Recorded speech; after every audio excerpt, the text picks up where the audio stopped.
Welcome back, boys and girls. In this video, we're going to talk about making contrasting themes and structuring your composition in a way that utilizes themes that are contrasting to your main theme to kind of give it a bit of a break, keep it a bit more interesting, and making the main theme more impactful when it hits in the very end.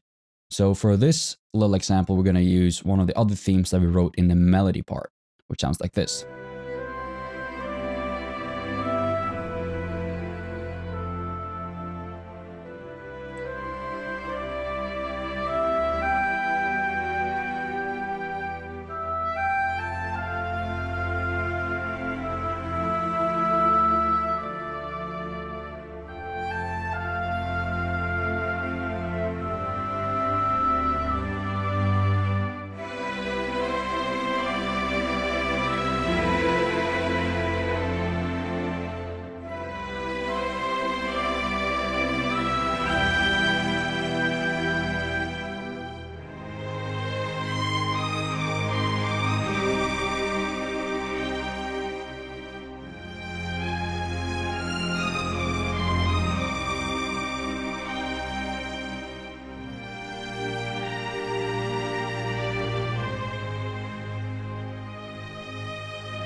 I guess you'll recognize that. All right, let's think about how to go about this. So we're going to be structuring or kind of using the same principles as in the other video, but there's going to be, a couple of different things. What's remaining the same is the fact that we're going to try to grow it using complexity and power and utilizing contrast and growth throughout the whole piece. So we're going to start in this place.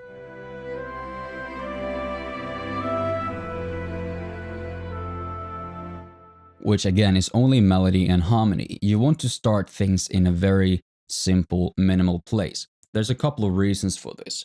The first one is that, first of all, you want to make it really clear what the main idea of the piece is. You don't want to necessarily introduce 7 elements at once, because that's going to make it a little bit unclear to the listener what is the main idea. Starting with a melody and a harmony is going to make very clear what the main idea is.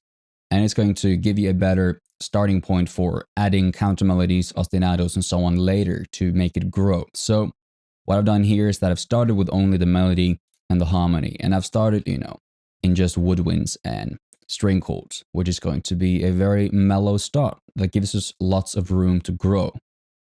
So in the first section, I'm starting a very minimal version of the main theme. And then I'll come to the second section, where I'll introduce a little, flute pattern that plays a pattern that looks like that, just following the chords, just as we looked at in the ostinato chapter. And then something interesting happens. So let's just give it a listen and then we can go through the specifics.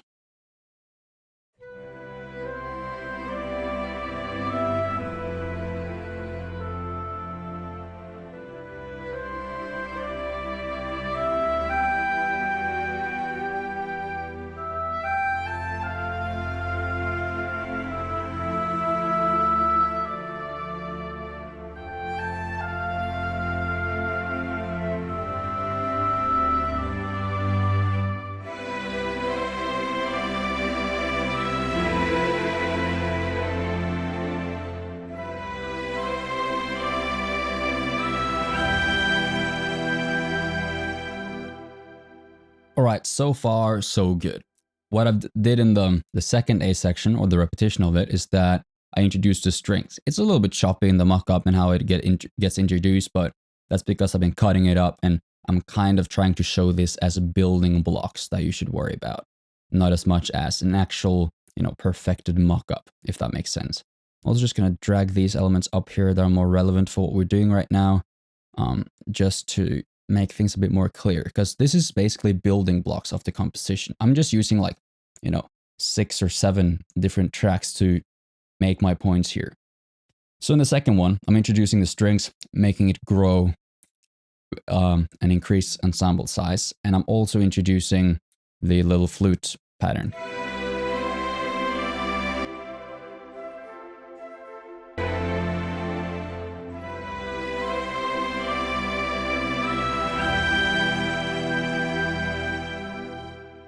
Then what I'm doing next is that to make it a bit more interesting, instead of repeating the second half of the phrase, I'm introducing a B section, which is quite different. You can already see here that this melody is a lot faster. It's quite different, and you're going to hear that it's tonally very different as well.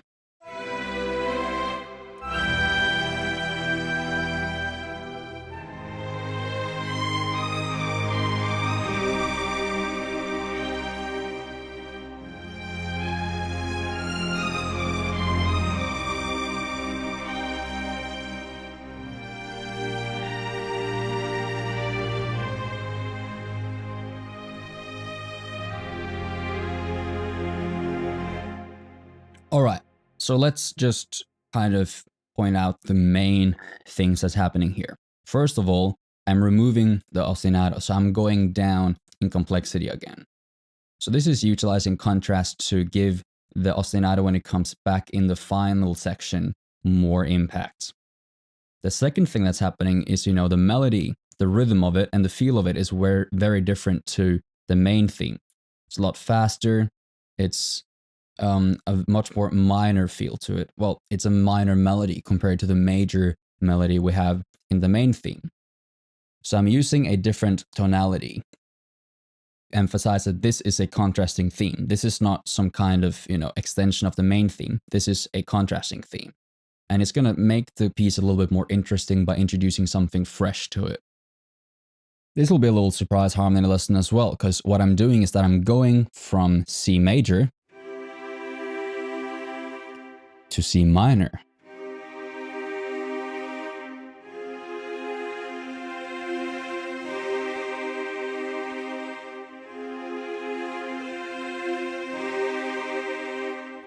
While the main chord progression in the main theme is C major to F major.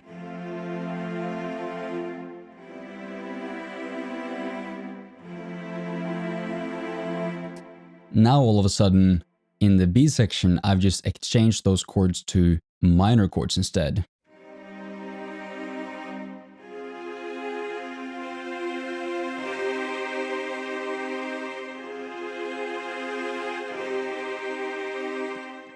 We're just going to give it a very different feel. Let's just listen to that.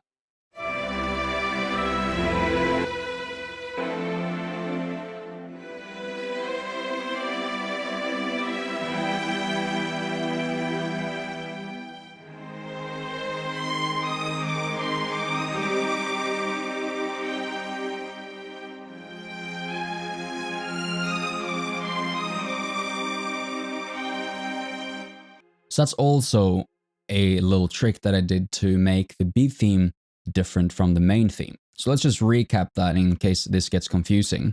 I have 1, I've changed the melody to a minor melody that's a bit faster and has a different pace than the main one. And I have B, I have changed the chords into C minor instead of C major, modulating the parallel key of C minor. And then the third thing I've done is that I've changed the complexity. So we're going down in complexity and just like removing the counter melody.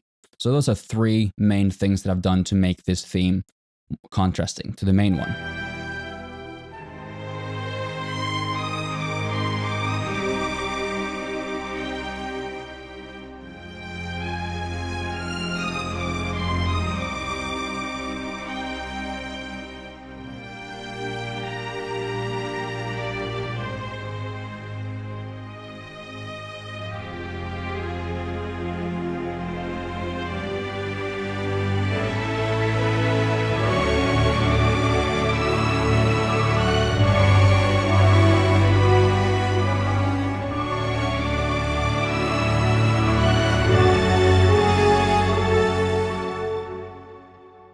You notice how much more power and impact this theme has now just because I've saved the complexity and the power for the very end?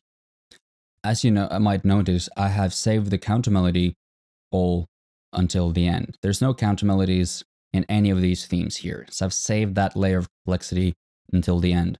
And these flute, piano, ostinato things are also taken out here just so they can have an extra impact here as well. And also, needless to say, I have grown the arrangement a bit. There's like strings playing in octaves, the main melody, and I just added, a bit more powerful string bass as well, just to, give it a bit more body. So at the very end, I have increased both the complexity and also the energy. So we start off with only woodwind and chords. So starting with a very simple statement of the main melody. Then in the second A section, we introduce a woodwind ostinato, making it grow in complexity, but also string melody that makes it grow in terms of the dynamics and the power. Then we introduce a B theme that is simpler, but it's also more minor feel, and it's a bit faster in terms of the melody as well. So that's going to sound very different and kind of give the listener a little break from the main theme so they don't get tired of it and they kind of long for it to come back because we go into this darker place.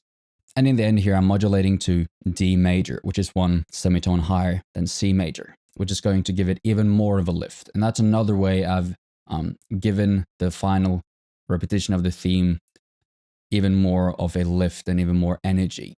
So altogether, that's going to sound like this if you want to listen to the whole thing. If not, this is basically the end of the video. I hope it's been helpful. Let's just listen to this one more time. And I'm going to, write on top of this screen kind of a recap of what we've been going through. I'll see you guys later.